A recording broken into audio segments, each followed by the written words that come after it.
AI 시대의 기술과 사회를 깊게 바라봅니다. AI 라운지. AI 시대의 기술과 사회의 관계를 심층 분석하는 시간, AI 라운지입니다. 지난 31일 인간지능연구소는 AI 시대 디지털 인프라의 미래를 주제로 세미나를 진행했는데요. AI 경쟁을 디지털 인프라의 문제로 바라봐야 한다는 논의들이 이어졌습니다. 오늘은 인간지능연구소 하이 안희철 고문님과 함께 AI 시대 디지털 인프라를 다시 정의해야 하는 이유를 깊게 들여다보고자 합니다. 네, 고문님 안녕하세요. 네, 안녕하세요. 인간지능연구소 하이 안희철입니다. 네, 먼저 AI 경쟁이라고 하면 보통은 AI 모델 성능을 먼저 떠올리게 되는 것 같습니다. 고문님께서는 AI 경쟁의 핵심을 모델을 넘어서 디지털 인프라의 문제로 짚어주셨는데요. 이 관점을 좀 더 풀어서 설명해 주실 수 있을까요? 예, 맞아요. AI 경쟁 이야기할 때 모델 성능은 분명히 중요한 요소가 맞아요. 하지만 그것만으로 경쟁을 설명하기에는 상황이 많이 달라졌습니다. 많은 분들이 이제 고퀄리티의 AI 모델을 다 강조를 하고 있지만 이 모델 성능은 어디까지나 눈에 보이는 결과거든요. 그래서 이 결과를 갖다가 한번 딱 만들어내고 이 성능을 갖고 있다라는 거하고 이 AI 기술을 반복적으로 만들고 지속적으로 개선하고 이렇게 상용화하는 거하고는 전혀 다른 문제가 될 수 있습니다. 그래서 지금 전 세계가 실제로 경쟁하고 있는 건 AI 연구 개발과 상용화를 끊임없이 이어갈 수 있는 조건을 누가 더 잘 갖추게 되냐, 이걸 경쟁하고 있는 거예요. 그게 바로 디지털 인프라입니다. 이러한 걸 디지털 인프라라고 하고, 아무리 뛰어난 모델을 개발해도 사실 어떤 필요한 시점에 접근하지 못한다거나 사용하지 못한다거나 또는 데이터를 합법적으로 활용하지 못한다거나 또는 모델을 안전하게 운영할 수 없으면 사실상 그 성과가 산업의 발전으로 이어지기는 어렵거든요. 그래서 AI 경쟁은 모델의 문제가 아니라 인프라를 어떻게 설계하고 운영하냐, 이런 문제로 이동하고 있다라고 보시면 됩니다. 말씀을 이렇게 듣다 보니까 그 디지털 인프라라는 게 우리가 기존에 생각해온 인프라와는 성격이 많이 달라 보이는데요.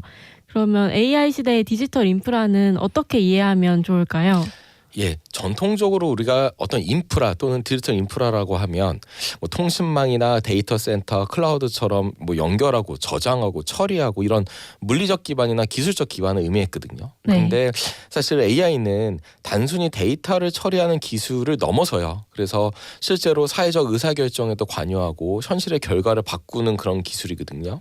그래서 저는 AI는 산업 경쟁력의 엔진이다라고 얘기를 표현을 하고 싶은데 사실 이게 동시에 안전, 뭐 인권, 민주주의, 공정 경쟁, 개인정보 이런 공공적인 가치나 인프라에도 엄청난 영향을 미치는 그런 사회적 인프라로 작동을 할 수밖에 없습니다. 예, 그래서 사실 AI 시대의 디지털 인프라다라고 하면 단순히 어떤 시설이나 기술의 인프라를 넘어서서 컴퓨팅, 데이터, 모델, 운영, 검증, 책임 이런 모든 것들을 갖다가 유기적으로 하나의 체계로 묶어 작동하게 하는 구조다라고 볼 수 있고, 그래서 저는 AI 디지털 인프라 이렇게 보면 이거는 일종의 운영 체계에 가깝지 않나? 라고 생각을 합니다. 네. AI 시대의 디지털 인프라를 일종의 운영 체계로 본다는 그런 관점이 되게 흥미로운데요. 그렇다면 이 인프라는 어떤 구조로 이해하면 될까요?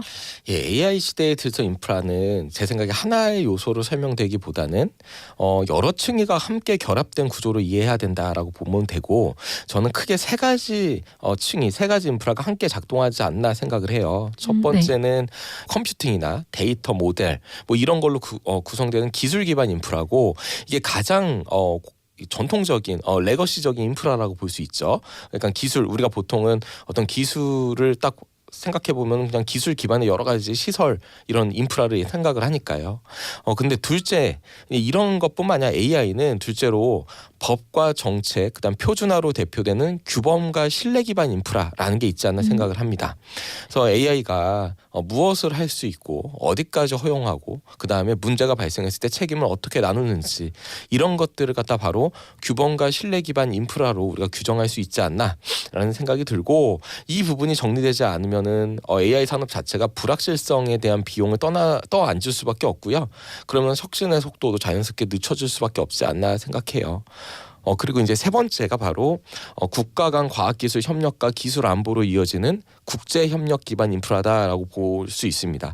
사실 이 인프라를 가장 일반적으로는 생각을 안 하고 있는데요. 네. AI 자체가 글로벌 기술이에요. 그러면서 또 데이터, 안보, 그다음에 기술 수출 통제 등이 다 결합되면서 인프라가 점점 국경을 갖게 됐습니다. 즉 글로벌 기술이지만 오히려 기술을 활용하는 데 있어서는 국경을 갖게 돼 있다는 점에서 재밌어요. 그래서 이런 환경에서는 국제 공동 연구와 협력이 제도로서 안정적으로 설계되는지 이런 것들이 매우 중요한 요소가 되고요. 제가 지금 언급드린 이 세 가지 인프라가 서로 분리돼서 존재하는 게 아니라 하나의 운영 체계처럼 유기적으로 결합되어 작동을 해야 된다. 그래야지 AI 산업이 빠르게 혁신되면서도 또 불안하지 않는 사회적 신뢰를 확보할 수 있다라고 저는 생각해요. 말씀을 듣다 보니까 왜 운영체제에 가깝다고 하셨는지 이해가 되는 것 같습니다. 그럼 말씀해주신 세 가지 가운데 먼저 기술 기반 인프라부터 하나씩 짚어보고 싶은데요. AI 시대의 기술 기반 인프라의 가장 중요한 지점은 뭐라고 생각하시나요? 그 기술 기반 인프라의 핵심은 필요할 때 필요한 자원을 합법적이고 안전한 방식으로 그다음에 예측 가능한 절차와 비용 안에서 확보할 수 있는 구조를 갖추는 거다. 이렇게 생각을 해요. 네. 많은 분들이 얼마 전에 젠슨 왕이 와서 GPU를 몇 개를 공급하겠다라고 얘기했잖아요. 네. 근데 사실은 그런 것도 기술 기반 인프라가 맞아요. 그런데 중요한 거는 그것을 어떻게 그러니까 얼마나 많이 보유해도 중요하지만 이걸 갖다가 어떻게 적시에 사용할 수 있고 가장 필요한 곳에 어떻게 배분할 수 있는지 이게 사실 가장 더 중요하다라고 생각을 합니다. 그래서 우리가 그 생성형 AI나 대규모 모델 연구나 이런 것들은 학습이나 검증 과정에서 막대한 연산 자본이 필요하거든요. 그때 만약에 분배가 제대로 되지 않고 이거에 대한 접근권이 흔들리면 그러면 이제 결국에는 이쪽 AI 산업에서의 아이디어, 혁신적인 아이디어가 실험으로 이어지지 못하고 또 실험으로 이어지지 네. 못하면 상용화 역시 매우 어려워져요. 그래서 이런 것들이 그러니까 기술과 설비의 배분과 이용이 좀 더 투명해야 된다. 라고 저는 그렇게 생각을 하고요. 그다음에 이런 문제를 좀 피하려면 저는 아주 실무적으로 전략적인 방안을 만들어야 된다고 생각을 하는데 우리가 AI 산업이라고 해서 하나로 퉁쳐서 하나로 묶지 말고요. 기초 연구 분야, 그다음 전략 기술 분야, 공공 서비스 분야 이렇게 뭔가 산업의 층위를 달리해서 목적에 따라 트랙을 구분하고 이 각 트랙에 맞는 성과 지표나 운영 기준을 달리 설계해서 이제 기술 기반 인프라를 좀 전략적으로 확보하고 배분해야 된다라는 거예요. 이게 굉장히 중요하고 그래서 반복하지만 단순히 GPU의 개수만으로 완성되지 않습니다. 그래서 또 추가적으로 말씀드리면 메모리라던가 저장 장치나 네트워크 이런 데서 병목 현상이 생기면 안 돼서 사실 이런 네. 경우에는 GPU 성능이 아무 의미가 없는 거예요. 병목이 생기면 물량도 그렇고 거기다가 많은 분들이 이제는 다 이해를 하시지만 이 AI 산업이 발전되면 전력이 어마어마하게 필요하고요. 냉각도 어마어마하게 중요한 기능으로 작동하고요. 그래서 이러한 모든 시설 운영과 입지, 인허가 이런 모든 것들이 함께 고려돼서 안정적으로 작동하는 시스템을 구축해야 된다. 이게 바로 기술 기반 인프라다라고 보시면 됩니다. 일단 이렇게 기술 기반 인프라 얘기를 듣다 보니까 그리고 연산 자원만큼이나 데이터도 하나의 중요한 그런 축이 될 수 있다는 생각이 드는데요. 일단 지난번 AI 라운지에 출연하셨을 때도 그런 데이터의 중요성을 언급하시기도 하셨는데요. 그렇다면 AI 시대의 디지털 인프라는 어떤 관점에서 봐야 할까요? 물론 AI 시대의 데이터 인프라는 일단 데이터가 많으면 좋겠죠. 네. 무조건 많으면 좋은데 근데 중요한 거는 데이터가 좋아야 되고요. 또한 좋은 데이터를 안전하고 적법하게 그리고 빠르게 사용할 수 있는 구조가 있냐 이게 굉장히 중요한 겁니다. 그래서 사실 데이터 양이 많아도 품질이 낮거나 형식이 너무 제각각이면 그럼 이걸 갖다가 학습에 활용하기 너무 어렵거든요. 거기다가 이제 우리 저작권법, 개인정보보호법 이런 법 있잖아요. 그렇죠? 그래서 이런 저작권, 초상권, 개인정보 이런 문제가 정리되지 않은 데이터는 사실 법적으로 사용하기가 너무 어려워요. 그래서 사실 데이터 인프라는 단순히 데이터를 많이 확보하거나 저장 공간을 늘리거나 이거 넘어서서 품질 기준, 그다음 뭐 메타데이터나 출처와 갱신주의 같은 정보가 함께 유기적으로 관리가 잘 되고, 그다음 권리관계나 이용 범위, 뭐 개인정보 처리 방식까지 포함해서 통합적으로 데이터가 제공되고 활용되는 체계를 구축해내야 된다라는 게 바로 데이터의 어떤 인프라다라고 볼 수 있지 않을까 생각합니다. 네. 이렇게 말씀을 또 듣다 보니까 데이터를 둘러싼 그런 기준이나 절차가 정립되지 않으면 그런 연구나 산업 모두 불확실성을 안고 갈 수밖에 없겠다는 그런 생각이 드는 것 같습니다. 이제는 기술이나 데이터 자체를 넘어서 AI가 어떤 기준이나 책임 하에서 활용되는지도 중요한 문제가 되는 것 같은데요. 그렇다면 AI 시대의 규범과 신뢰를 인프라로 본다는 그런 의미에 대해서도 좀 더 설명 부탁드리겠습니다. 네, 사실 그 규범과 신뢰 기반 인프라는 다른 기술에서는 별로 등장하지 않는 개념이에요. 그냥 어떠한 네. 특정 기술이 딱 발전했을 때, 야, 우리는 규범을 잘 만들어야 되고 서로가 신뢰할 수 있는 기술을 만들어야 돼. 이거는 말은 많이 할 수 있지만 이게 되게 핵심적인 인프라다라고 얘기는 안 하거든요. 근데 AI 기술은 인간 사회에 너무나 큰 영향을 주고 이 책임성까지도 누구와 책임을 져야 되냐 뭐 여러 가지가 문제가 되다 보니까 규범과 신뢰 기반 인프라가 굉장히 중요한 인프라가 되는 거고요. 그래서 AI 생태계 전반에 예측 가능성, 그다음에 신뢰를 만들어내는 역할이 분명히 있어야 된다라는 겁니다. 그래서 AI가 무엇을 해도 되고 어디까지 하면 되는지, 그다음에 무엇을 하면 안 되는지, 문제가 발생했을 때 책임은 어떻게 나눠지는지 이런 것들이 명확해야 되고요. 이게 명확하지 않으면은 이 불확실성에 따른 고비용이 발생을 할 수밖에 없다라고 보시면 돼요. 결국에는 이 비용들은 AI 산업의 발전 속도를 늦출 뿐만 아니라 신뢰를 못하게, 기술에 대한 신뢰를 못하게 되기 때문에 굉장히 불안하게 사회가 만들어질 수밖에 없다라고 볼 수 있습니다. 그래서 사실 최근 한국이 AI 기본법을 제정해서 이제 시행을 했어요.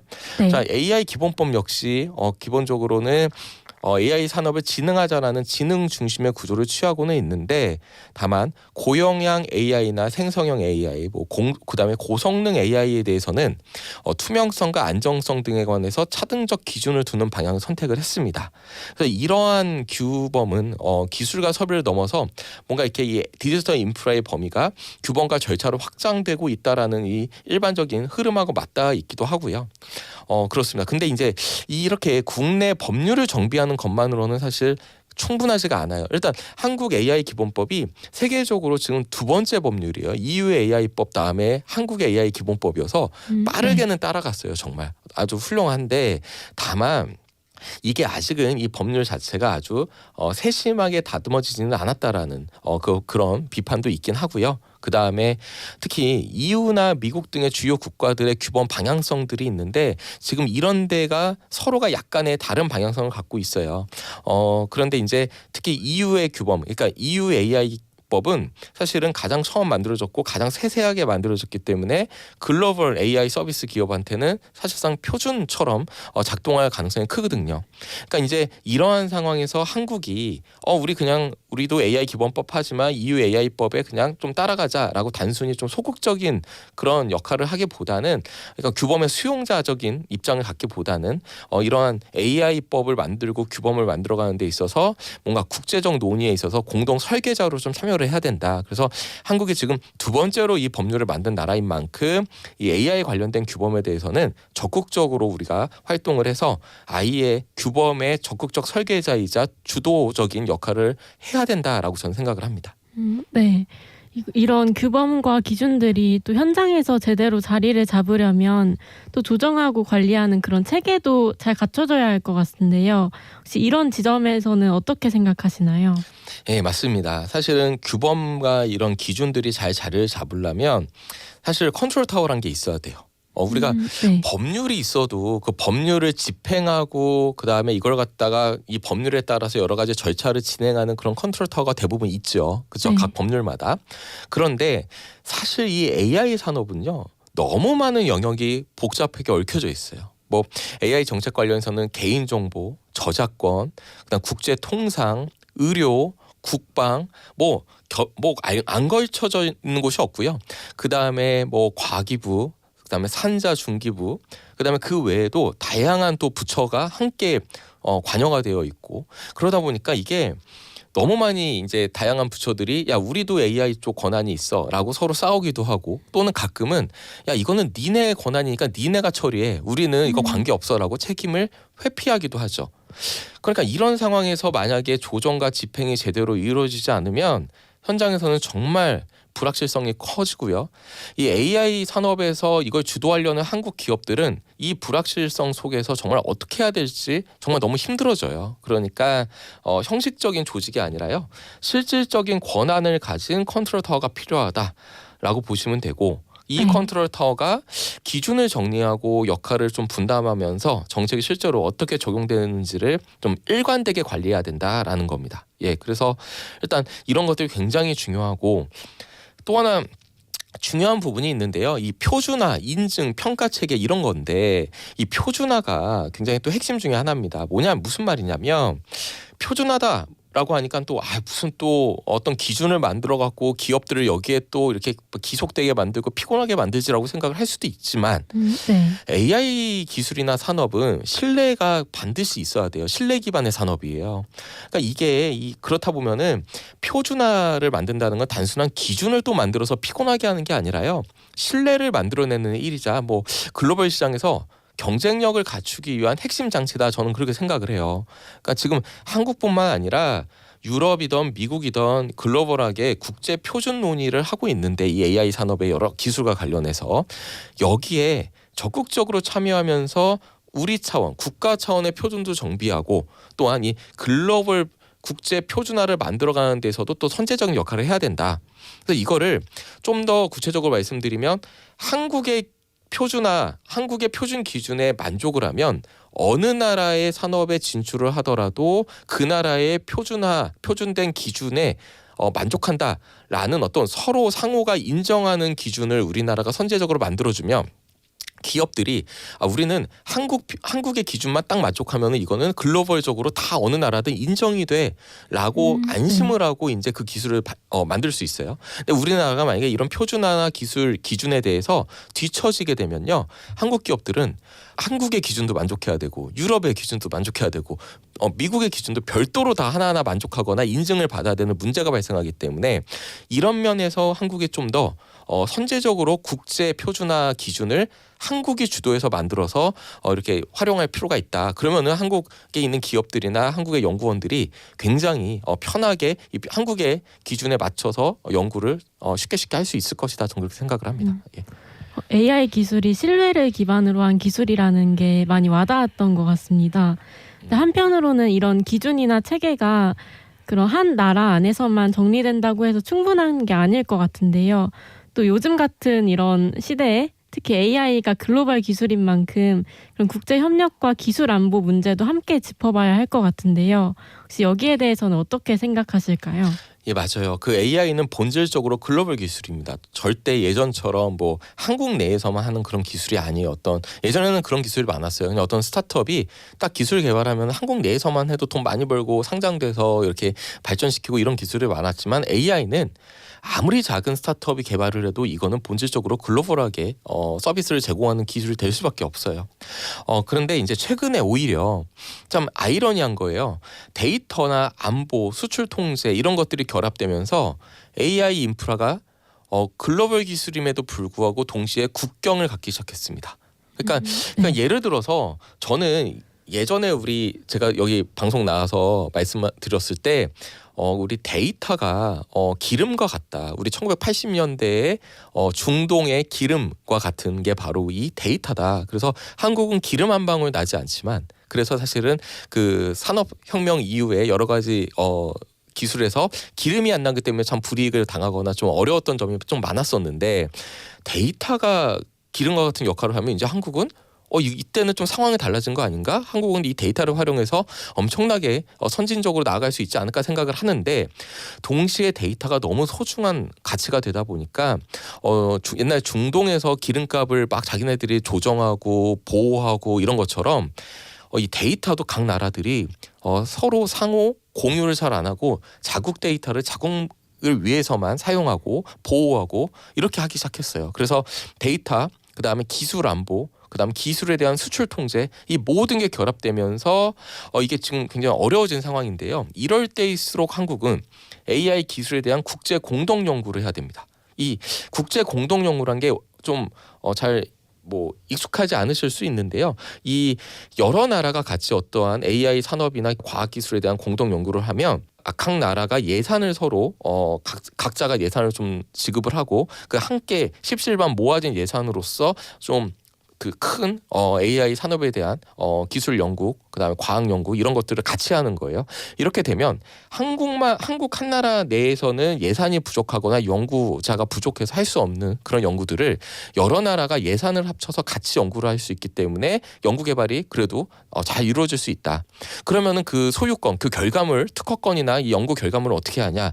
이것들은 서로 국제 공동 연구에 대한 규범을 만들어서 이것들을 어떻게 공유할 것인지, 어떻게 이거를 누구한테 결과물을 귀속시킬 것인지 이런 부분들을 잘 논의를 해야 된다라는 거예요. 그래서 제가 얘기하는 세 번째 인프라는 이런 거에 대한 법적 근거와 제도적 틀을 만드는 게 바로 중요한 인프라다. 그래서 기본적으로 데이터 관리, 연구 성과의 귀속, 분쟁 해결, 또 공동 연구하다 보면 분쟁이 발생할 수 있어요. 그래서 분쟁을 어떻게 해결할지, 그다음에 이런 것들을 담아내는 표준 국제 연구, 공동 연구에 대한 표준 계약서는 어떻게 우리가 만들어낼지 이런 것들을 안정적으로 정리하고 구축한 게 바로 이게 국제 공동 연구에 대한 인프라다. 그래서 우리는 이런 것들을 좀 단순한 교류를 넘어서 적극적으로 이거를 구축해야 된다라는 게 제 생각입니다.